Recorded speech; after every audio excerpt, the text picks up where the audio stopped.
Efésios capítulo 2, de 1 a 3. Ele vos deu vida, estando vós mortos nos vossos delitos e pecados, nos quais andastes outrora, segundo o curso deste mundo, segundo o príncipe da potestade do ar, do espírito que agora atua nos filhos da desobediência, entre os quais também todos nós andamos outrora, segundo as inclinações da nossa carne, fazendo a vontade da carne e dos pensamentos, e éramos por natureza filhos da ira, como também os demais. Vamos orar pedindo que o nosso Deus nos ajude a compreender a sua palavra. Senhor, estamos diante de Ti, mais uma vez, diante da Tua palavra, da Tua revelação, que nos vem pela pena do apóstolo Paulo. Nós rogamos a iluminação do Teu bendito Espírito para que possamos compreendê-la, e mais do que isso, para que possamos tomá-la no coração, para que nossa mente esteja inclinada e disposta a aprender, e que nossa vontade inclinada a obedecer. Tu conheces a necessidade de cada pessoa que nos ouve nesse momento, e pedimos que Teu bendito Espírito distribua a Tua palavra de acordo com a necessidade de cada um. É o que nós pedimos por amor de Jesus. Amém. Queridos, eu quero começar sugerindo que, para entender o capítulo 2, nós temos que lembrar que a oração de Paulo pelos crentes, que nós vimos no domingo passado, e que está aí do verso 15 até o verso 23 do capítulo 1, é na verdade um parênteses, e que o capítulo 2, verso 1, ele está ligado ao capítulo 1, verso 14. A lógica é a seguinte: Paulo fez uma exposição do envolvimento do Deus triuno na redenção. Ele fala do verso 3 até o verso 6 do capítulo 1, como Deus Pai, na eternidade, planejou a igreja, elegeu e predestinou aqueles que Ele quis para serem seus filhos mediante Jesus Cristo. Do verso 6 até o verso 12, Paulo fala como Deus Filho tomou forma humana e com seu sangue nos reconciliou com o Pai, mediante a redenção, que é a remissão dos pecados segundo a riqueza da sua graça. E do verso 13 até o verso 14, ele fala do papel do Espírito Santo, que é selar no coração dos que creem estas realidades, se tornando assim o nosso penhor e também o selo, ele que é o Santo Espírito da promessa. No verso 13 do capítulo 1, no verso 12 do capítulo 1, Paulo diz assim: a fim de sermos para louvor da sua glória, nós, os que de antemão esperamos em Cristo, ele está se referindo aos judeus.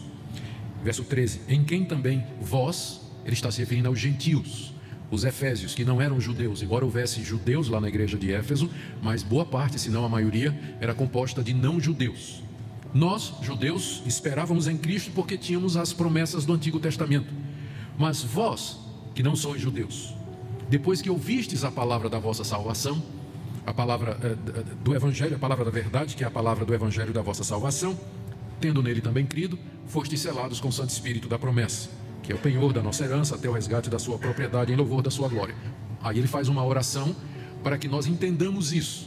Agora vamos deixar a oração de lado, vamos pular do verso 14 diretamente para o capítulo 2, verso 1, onde ele diz: ele vos deu vida. Ele está outra vez fazendo a distinção entre nós, judeus, e vocês, gentios.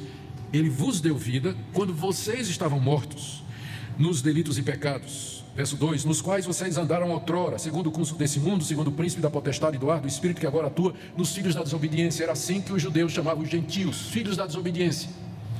Aí de repente no verso 3, Paulo diz assim: entre os quais também nós, judeus. Ele se inclui nessa descrição. Entre os quais também nós andamos outrora, segundo as inclinações da nossa carne, fazendo a vontade da carne e dos pensamentos, e éramos, eu creio que esse éramos aqui já é o englobar de todos, judeus e gentios, por natureza filhos da ira, como também os demais. Não somente vocês que estão me escutando, diz o apóstolo Paulo, vocês que estão lendo, mas os demais, a humanidade toda, nós estamos nessa situação que está sendo descrita aqui. Então tudo isso nos leva a dizer, a entender qual é o propósito desses 3 versículos iniciais do capítulo 2. Paulo aqui está descrevendo a situação geral da humanidade, para a qual não há exceção. Judeus e gentios, todos estão caracterizados aqui pelo apóstolo Paulo como sendo mortos, escravos e debaixo da ira de Deus. Meu objetivo nessa noite, então, é expor esses 3 versículos e, com a ajuda de Deus, demonstrar como, de acordo com essa passagem, se não for a interferência de Deus na nossa vida, na nossa redenção, nós estamos todos perdidos eternamente. Lutero uma vez escreveu que o erro de nós não sabermos e nem entendermos o que é pecado traz outro erro, que é não sabermos e nem entendermos a graça. Antes da boa notícia do Evangelho, é primeiro entender a má notícia. Preciso primeiro entender a má notícia. E a má notícia é essa aqui que Paulo nos traz nos versos de 1 a 3. Ele descreve o estado espiritual de gentios e judeus da seguinte maneira. Primeiro, como sendo o estado de morte. Verso 1. Ele vos deu vida, estando vós mortos nos vossos delitos e pecados. Esse é o estado em que nós nos encontrávamos, tanto judeus quanto gentios. Esse é o estado em que nós nos encontrávamos quando Deus veio até nós e nos deu vida.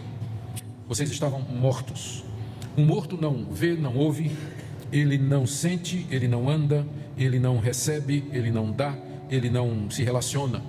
Eu sempre me impressionei com o meu trabalho pastoral, quando vou fazer enterro, de olhar para uma pessoa morta, especialmente se eu conhecia aquela pessoa em vida. E você olha para aquela pessoa que está morta, está ali no caixão, o seu rosto exposto, a esposa chega, as lágrimas da esposa derramam pelo seu rosto, caem no rosto dele, ele não sente nada. Os filhos choram, o beijam, ele não sente o calor do beijo dos seus filhos. As pessoas chegam e falam palavras de saudade, de elogio, ele não ouve nenhuma delas. É essa a figura que Paulo usa aqui para dizer qual é o nosso estado diante de Deus. Se Deus aparecesse diante de você, se Deus falasse, se Deus lhe tocasse, se Deus sussurrasse alguma coisa, você não ouviria, você não sentiria, você não veria, porque você está morto. Morto não quer, morto não pode. Esse é o estado absoluto a que o pecado nos reduziu, porque é o que Paulo diz aqui, que essa morte foi causada pelos nossos delitos e pecados. O salário do pecado é a morte. Delitos e pecados são duas palavras distintas, mas no mesmo campo semântico. Elas significam a desobediência à lei de Deus. Quando nós fazemos aquilo que Deus diz que nós não devemos fazer, e nós deixamos de fazer aquilo que Deus diz que nós devemos fazer, ou de uma forma ou de outra, quer chamemos de delitos, pecados, ou concupiscências, ou qualquer outro termo dentro desse campo, o fato é que todos eles indicam o nosso, ou a razão pela qual nós estamos mortos. Nós quebramos a lei de Deus, nós desobedecemos a Deus, nós fazemos aquilo que Ele diz que não gosta, nós deixamos de fazer aquilo que Ele diz que Ele quer que nós façamos. É esse estado de rebelião contra Deus que é caracterizado aqui como sendo estado de morte espiritual. Note que é morte espiritual, porque essas pessoas que Paulo descreve aqui, elas estão vivas biologicamente falando. São pessoas que andam, conversam, trabalham, dormem, comem, acordam, se divertem, dirigem, fazem compras e vão a banco, fazem transações comerciais, assistem televisão. Elas estão vivas, mas diante de Deus o estado delas é de morte. Embora elas possam até ser religiosas, elas possam sentir alguma sensação de que há algo além dessa realidade que nos cerca, mas diante de Deus elas estão absolutamente mortas. E mortos não podem fazer nada. Se você oferecer um evangelho ao morto, ele não vai ter reação nenhuma. Você pode pregar para ele o tempo que você quiser. Às vezes nós não percebemos, mas é esse o desafio que a Bíblia nos coloca, de anunciar o evangelho a um mundo que está morto. O que é exigido de nós é nada menos do que ressuscitar cadáveres com a pregação do evangelho. Mortos. Segunda coisa que Paulo nos diz aqui é que judeus e gentios não somente estão mortos, mas eles estão no estado de escravidão. Há três coisas. No verso 2 ele diz: delitos e pecados nos quais andastes outrora, porque ele está falando a quem já saiu desse estado. Mas outrora, antes que recebessem vida em Cristo, vocês andavam nos seus delitos e pecados, portanto mortos, segundo o curso desse mundo. Mundo aqui não é a natureza criada por Deus. Não são as estrelas, não são as montanhas, os vales, as planícies, nada. Mundo aqui se refere à humanidade caída, essa humanidade morta em ofensas e pecados, porque, como eu disse, embora ela esteja morta diante de Deus, mas eles sabem se divertir, eles sabem ter valores, eles sabem fazer negócios. Então o mundo continua funcionando, mesmo apesar dessa morte espiritual. Só que esse mundo sem Deus, ele tem uma cultura, ele tem uma maneira de ser. As pessoas se comportam de uma determinada maneira. E enquanto Deus não nos dá vida, nós andamos segundo o mundo. Nós somos apenas mais um na multidão, seguindo a última novela, a última moda, a última mania, o último aplicativo, a última estrela que apareceu, o último lançamento do cinema, seguindo com os outros, seguindo o mundo que não quer saber de Deus. Essa situação, além de mortos para Deus, escravos da cultura decaída que nos cerca, andamos segundo o mundo. Mas não só segundo o mundo. Paulo vai mais a fundo aqui. Ele diz que nós andamos, ainda verso 2, segundo o príncipe da potestade do ar, do espírito que agora atua nos filhos da desobediência. Não somente escravos do mundo, sendo mais um na multidão, mas andamos segundo o príncipe da potestade do ar, do espírito que agora atua nos filhos da desobediência. É óbvio que Paulo está falando de Satanás aqui, do diabo. E ele chama o diabo aqui de príncipe da potestade do ar. Ele é o chefe das hostes malignas, dos poderes aéreos, como está no original. Ele é o líder dos poderes aéreos, dos espíritos maus, caídos, perversos, que estão ao nosso redor, como o ar que nos cerca. Por isso eles são chamados de poderes aéreos, porque são invisíveis como o ar, mas eles nos cercam, estão ao nosso redor. E eles têm um líder. E esses espíritos, eles são poderosos. A palavra que Paulo usa aqui para potestade é a mesma palavra que ele vai usar em 1 Coríntios, vai usar em Romanos, para se referir aos governos que dominam e determinam o curso dos povos. Ele define também Satanás como sendo o espírito que agora atua nos filhos da desobediência. É porque a tradução em português não nos ajuda a ver, mas a palavra atuar, o espírito que agora atua nos filhos da desobediência, é o mesmo verbo que aparece no verso 20 do capítulo 1, quando ele fala do poder de Deus, o qual exerceu em Cristo. É o mesmo verbo que é usado aqui. A comparação é impressionante. O mesmo poder que Deus exerceu em Cristo para tirá-lo de entre os mortos, que é o mesmo poder que atua nos crentes. Essa atuação do poder de Deus é descrita, é usada por Paulo aqui para dizer que Satanás atua da mesma forma nos descrentes, no mundo, nos filhos da desobediência, da mesma forma que o Espírito Santo age nos filhos de Deus, dando vida, regenerando, libertando e guiando. Esse espírito, essa potestade, ela atua nos filhos da desobediência da mesma forma. É como se dissesse assim: não há neutralidade. Lutero se expressou dessa maneira: o homem é uma mula, ou ele está montado por Deus ou ele está montado pelo diabo. É isso que Paulo está dizendo aqui. Enquanto que Deus atua nos seus filhos com o mesmo poder que atuou em Cristo Jesus quando o tirou da sepultura, Satanás age nos filhos da desobediência. E o resultado é cegueira espiritual, mais ainda. Já está morto, e além de morto, ainda vem mais alguém, ainda fecha o caixão para não ver nada mesmo, para ter certeza que não vai ver nada. Está morto, cegado pelo diabo, oprimido, tentado, enganado e às vezes possesso. Esse espírito atua nos filhos da desobediência. Filhos da desobediência, como eu disse, era um termo que os judeus usavam para se referir aos gentios, porque os israelitas se viam como filhos da aliança de Deus com Israel, e quem não era filho da aliança era filho da desobediência. Mas Paulo usa esse termo aqui no sentido geral, porque mais adiante, como nós vimos, ele vai incluir os judeus também nessa categoria. Ele se refere ao mundo como sendo filhos da desobediência, porque o primeiro casal, de onde vem a raça humana, e portanto o mundo, desobedeceu a Deus. E ao desobedecer, o filho que nasceu deles já nasceu na desobediência, e o filho do filho já nasceu na desobediência. Portanto, você é filho da desobediência. Nós somos herdeiros do pecado dos nossos primeiros pais. Nós já nascemos nesse mundo como parte de uma raça que é caracterizada como uma raça de desobedientes. É isso que nós somos desde criança. Eu já disse aqui a vocês, né, que você é o filho de vocês, mas as primeiras palavras que os meus aprenderam foi não, e depois é meu. Pode ser que o de vocês seja diferente, mas os meus foram assim. Filhos da desobediência. Eu acho tão engraçado quando nasce a criancinha, né? É uma gracinha, neném, né? E os pais olham assim e dizem: mas que anjinho, né? Que anjinho. Pera um pouquinho, aí você vai ver o anjinho, né? Daqui a pouco você vai ver o anjinho. Ele é seu filho, filho da desobediência. Filho da desobediência. E a desobediência não somente nos afastou de Deus, mas abriu o caminho para que Satanás atuasse na raça humana. Então há um espírito poderoso, uma legião de demônios, de espíritos que nos cerca nas regiões celestiais, os poderes aéreos, e que eles estão atuando constantemente naqueles filhos da desobediência que não são de Deus, estão agindo, oprimindo, destruindo a vida, enganando com mentiras, cegando quando não possuindo. E não vamos pensar que possessão demoníaca é só o que aconteceu com o gadareno. Possesso, amarrado em correntes, quebrava as correntes, uma força descomunal.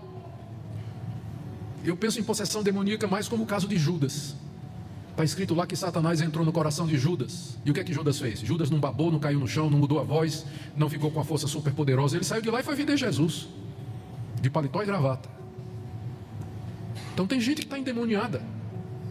E a gente não percebe, né? Porque pensa que endemoniamento é só se cair no chão, né? Como acontece nesses shows de televisão evangélico aí. Então, senhor, endemoniamento é muito mais profundo do que isso. Judas estava endemoniado quando ele foi vender Jesus. E ele estava tão lúcido que ele foi capaz de dizer 30 conto. Sabia muito bem o que ele estava fazendo negócio, perfeitamente lúcido, mas endemoniado. Tem mais gente endemoniada do que a gente pensa, muito mais do que a gente pensa.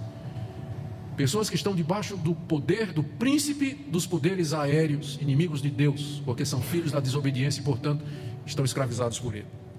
No verso 3, Paulo fala da terceira escravidão, recordando. Ele primeiro diz que nós estávamos mortos, descrevendo o nosso estado de impotência diante de Deus. Segundo, ele fala da nossa escravidão, escravos ao mundo, escravos a Satanás. E no verso 3 agora, a nossa própria carne, entre os quais, filhos da desobediência, também todos nós, agora ele se inclui, não é? Ele traz os judeus para dentro, todo mundo está nisso. Entre os quais também todos nós andamos outrora, segundo as inclinações da nossa carne, fazendo a vontade da carne e dos pensamentos. Andamos segundo as inclinações da nossa carne. O que é carne aqui? A carne é uma das palavras que o Novo Testamento usa para descrever essa nossa natureza pecaminosa, corrompida, inclinada a todo mal e que é morta espiritualmente. E essa carne, ela tem uma inclinação, ela se inclina a tudo aquilo que é oposto a Deus. Com frequência, a carne é descrita no Novo Testamento como sendo aquele estado de oposição ao Espírito de Deus. Ou você anda no Espírito ou você anda na carne. Ou você está na carne ou você está no Espírito. Então, Paulo usa para fazer o contraste com Deus e as coisas de Deus. Então, a nossa natureza é descrita na Bíblia como carne. Por que carne especificamente? Porque boa parte desses desejos são para satisfazer o corpo. É o desejo de sexo, é o desejo de conforto, é o desejo é a vaidade, é a concupiscência dos olhos. Quase que todas as necessidades que nós temos e pelas quais nós estamos dispostos a quebrar todas as leis de Deus tem a ver com o nosso corpo, o nosso lado material. Por isso que a Bíblia chama essa inclinação de carne. Porque nós praticamente vivemos para satisfazer as demandas, as necessidades, os desejos e os impulsos que procedem do nosso corpo. Embora, é claro, nós sabemos que o problema está na mente. Mas a Bíblia descreve como sendo carne. E essa carne, ela tem uma inclinação. Ela tem um desejo, com certeza esse desejo não é de Deus. E Paulo diz aqui que parte do nosso estado de miséria e de pecado é porque nós andamos segundo as inclinações da carne. A carne cobiça, ela deseja, a carne se ira, ela tem sentimentos, ela tem concupiscências, ela tem planos. Ele acrescenta aqui, não é? Fazendo a vontade da carne e dos pensamentos, como que abrangendo toda a personalidade humana, não somente a carne, mas a nossa própria mente. Ela é inimiga de Deus, ela trama aquilo que é contrário a Deus, ela se justifica, ela argumenta, ela procura achar recursos para excluir Deus do curso da nossa vida o tempo todo. Então, veja a situação: a pessoa está morta, ela é escrava do mundo, ela anda segundo o mundo, ela anda segundo Satanás, que atua nela, da mesma forma que Deus atua nos seus filhos. Ela segue as vontades da carne e dos pensamentos. Paulo está descrevendo aqui o estrago que o pecado fez na natureza humana e na personalidade humana. É baseado em passagens como essa que nós dizemos que a depravação do homem é total. Não quer dizer que ele é depravado a ponto de todos serem bárbaros, assassinos e sanguinários, mas total no sentido de que não há uma área sequer da nossa personalidade que não tenha sido atingida pelo pecado. Pensamentos, emoções, consciência, vontade, memória, desejos, o que toda a nossa foi total, atingiu tudo, não tem nada excluído. Mas Paulo ainda tem uma coisa a dizer, está no final do verso 3: e éramos, por natureza, filhos da ira, como também os demais. Não só nós judeus, mas os gentios, filhos da ira, por natureza, ou seja, por nascimento, é isso que natureza quer dizer. Por nascimento nós somos filhos da ira. Ele já tinha dito que nós somos filhos da desobediência, mas a desobediência atrai a ira de Deus, porque Deus é justo e Deus é santo. Ele não pode deixar a desobediência passar em branco. A ira de Deus não é a raiva de Deus, porque Deus não fica com raiva como nós ficamos. A raiva geralmente é um sentimento misturado com vingança e intenções outras, e é geralmente considerado como pecaminoso. Mas a ira de Deus é a justa reação da sua santidade ao pecador que o desafia, ao pecador que o confronta. ao pecador que se atreve a ir contra ele. Então, a reação da santa natureza de Deus é a sua ira, que é a aplicação da justiça dele sobre o pecador, e só pode implicar numa coisa, que é a condenação daquele pecador, a destruição daquele pecador, destruição eterna. O que Paulo está dizendo então é que nós nascemos nesse mundo não somente como filhos daquele casal desobediente e portanto filhos da desobediência, mas nós já nascemos nesse mundo filhos da ira. Se você me perguntar o que é que eu preciso fazer para ir para o inferno, resposta: nada. Não precisa fazer nada, você já está a caminho. Você já está a caminho. É filho da desobediência e portanto filho da ira de Deus. Por natureza, a nossa raça é uma raça perdida. É uma raça destruída pelo pecado, completamente. O que é que nós podemos, queridos, aprender destas coisas nessa noite? Eu trouxe algumas coisas para nós aqui, algumas implicações. E a minha expectativa é que Deus aplique isso ao seu coração. A primeira delas: quão grande é o amor de Deus. Ele nos amou nessa situação. Veja o que diz o verso 1. Ele vos deu vida nessa situação, quando vocês estavam mortos, escravos, filhos da desobediência e filhos da ira. Que grande amor de Deus em nos dar vida quando nós estávamos nessa situação. Inimigos, culpados, aliados do pecado, aliados de Satanás, aliados do mundo. Mas Deus teve misericórdia e compaixão e nos deu vida. Segunda lição que o texto nos ensina: quão grave é a situação do homem. Querido, você não precisa de emenda, você não precisa de se corrigir, você precisa de ressurreição. Seu caso não é para band-aid, seu caso não é para uma cirurgia corretiva. A situação do homem não é tal que ele consiga consertar fazendo boas obras aqui, tomando uma boa resolução acolá, seguindo um rito religioso ali. O homem precisa de regeneração. O caso é tão grave que não é questão de você dizer: daqui por diante eu vou tentar me emendar. Isso não vai resolver o seu problema. Você não precisa de emenda, você precisa nascer de novo. Você precisa de vida completa. Não adianta remendar um morto, tem que dar vida para ele. Terceira coisa que o texto nos ensina: como é grande o poder de Deus. Paulo aqui nos deixa ver o que ele falou no capítulo anterior e que nós vimos na nossa última mensagem. Ele diz assim: eu oro, vocês lembram disso? Ele diz assim: eu estou orando para que vocês compreendam a suprema grandeza do poder de Deus que atuou em nós, que é igual à ressurreição de Cristo dentre os mortos. Agora vocês estão vendo por quê? Por que Paulo diz que o crente precisa entender a grandeza do poder de Deus? O crente só vai entender a grandeza do poder de Deus que age nele se primeiro ele entender a situação dele, quando largado a si próprio, sem a graça de Deus, sem a vida que vem de Cristo. É isso aqui o que você é. É isso aqui que você é e o que eu sou. E como é grande, portanto, o poder de Deus em nos dar vida quando nós estávamos mortos, fazer a paz conosco quando éramos inimigos, libertar-nos quando escravos e aceitar-nos como seu filho. Uma quarta lição: talvez agora você consiga entender o que você não entendeu no primeiro sermão dessa série. Se você voltar lá para o capítulo 1, a partir do verso 3, nós começamos a ler e nós vimos a descrição que Paulo faz das bênçãos com que Deus nos abençoou nas regiões celestiais em Cristo. E ele menciona duas. No verso 4 diz que Deus nos escolheu antes da fundação do mundo para sermos santos e irrepreensíveis perante Ele. E no verso 5 diz que Ele nos predestinou para Ele.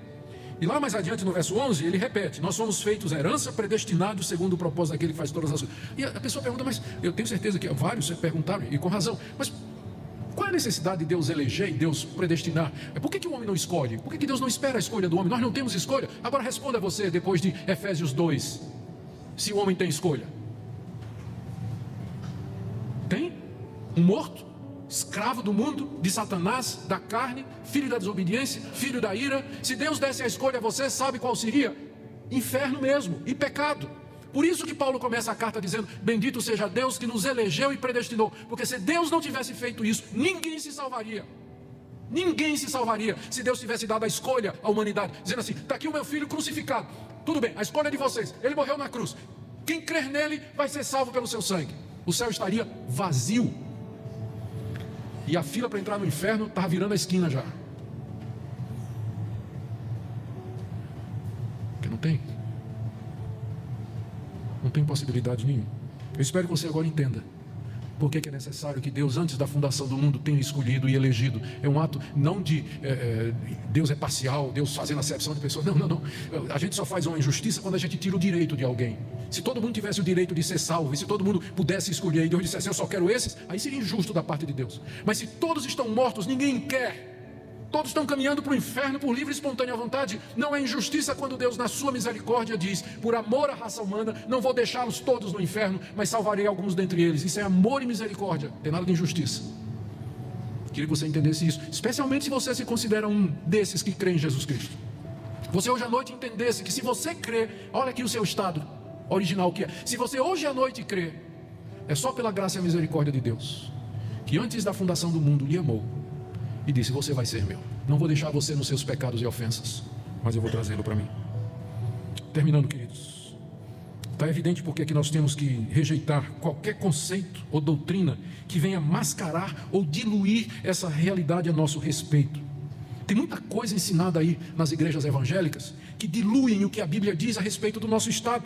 Um evangelho que pressupõe que o homem tem poder ou condição espiritual de buscar a Deus, de aceitar a Deus, ou até de dizer a Deus o que Deus vai fazer.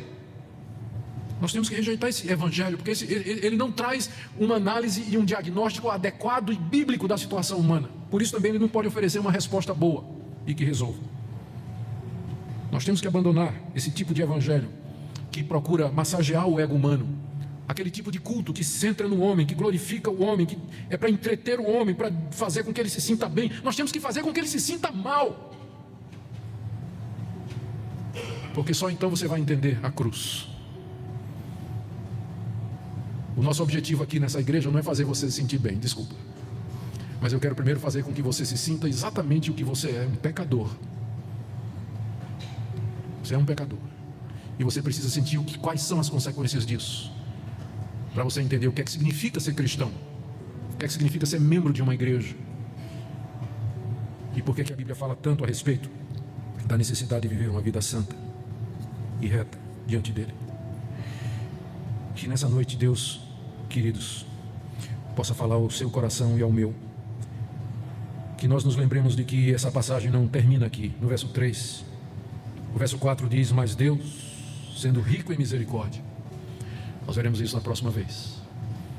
Mas eu creio que já há suficiente aqui no texto hoje à noite para que você saia daqui disposto a dizer a Deus: Deus, eu quero viver para a tua glória. Talvez nessa noite você não tenha certeza nem convicção do perdão de pecados mediante Jesus. E eu queria lhe dizer que, embora a Bíblia nos descreva nessa condição, essa mesma Bíblia, ela nos convida, ela nos chama e diz: venha. Se você crê que o que está aqui, o que foi descrito, é verdade a seu respeito, se você do fundo do seu coração, você admite que é um pecador, que quebrou a lei de Deus, que não merece nada a não ser a ira de Deus, venha, porque Cristo morreu não por justos, Ele morreu por pecadores.